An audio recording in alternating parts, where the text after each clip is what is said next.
ఆ నామాన్ని రాముని భక్తుడు కాబట్టి రామనామాన్ని జపము చేసి చేసి ఆయన సిద్ధి పొందినట్టుగా మనకు రామాయణం గోచరిస్తుంది. అదే వారధి కట్టేటప్పుడు ఒక చిన్న దృష్టాంతం ఉంది మీకు. వారధి కట్టేటప్పుడు హనుమంతుడు తీసుకుపోయి ఆ రాళ్ళను వేస్తుంటే నీళ్ళపైన తేలుతాయి.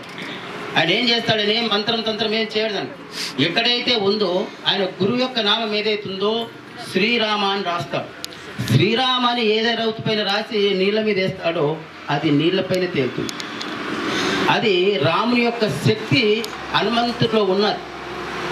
అది రామచంద్రుడు చూస్తాడు, అరే నా నామము రాస్తేనే నా రామంతోనే రాళ్ళన్నీ నిలబడుతున్నాయి నీటిలో, మరి నేను కూడా తీసుకొని పోయి చూద్దాము వేద్దామని చెప్పేసి ఆ రామచంద్రుడు కూడాను ఒక రౌతుని తీసుకొస్తాడు. ఆ తీసుకొని పోయి వేస్తే ఆ రౌతు అందులో మునిగిపోతుంది. అంటే హనుమంతుడు వేసేటటువంటి రౌతు ఏదైతుందో పైకి తేలుతుంది, రాముడు వేసేటటువంటి రౌతు ఏదైతుందో అది మునిగిపోతుంది. అంటే ఇక్కడ శక్తి ఎవరిది చెప్పండి? శక్తి రాముని యొక్క పేరే ఉంది ఎక్కడ, కానీ రామనామాన్ని ఎవరైతే స్మరిస్తారో, గురువు నామాన్ని ఎవరైతే స్మరించి అది సిద్ధి చేసుకుంటారో ఆ నామం వాళ్ళకి సిద్ధిస్తుంది.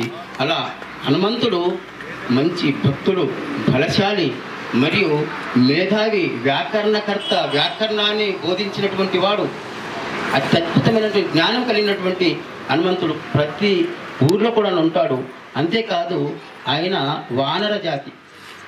మనం అనుకుంటాం ఈరోజు కులము మతము వారు ఎక్కువ తక్కువ అనుకుంటాం, కానీ రామాయణాన్ని మనం గోచరిస్తే వ్యాసుడే కులమందు వాసిగా జన్మించే, విదురుడే కులమందు వృద్ధి పొందే, కరుణే కులమందు ఘనంగా వర్ధిల్లిన అవశిష్టుని అవతరించే, నింపుగా వాల్మీకి ఏ కులమున కొట్టే గుహుడనే పొందడే కులము వాడు, శ్రీశుకుడు ఎచ్చట చెలగి జన్మించెను.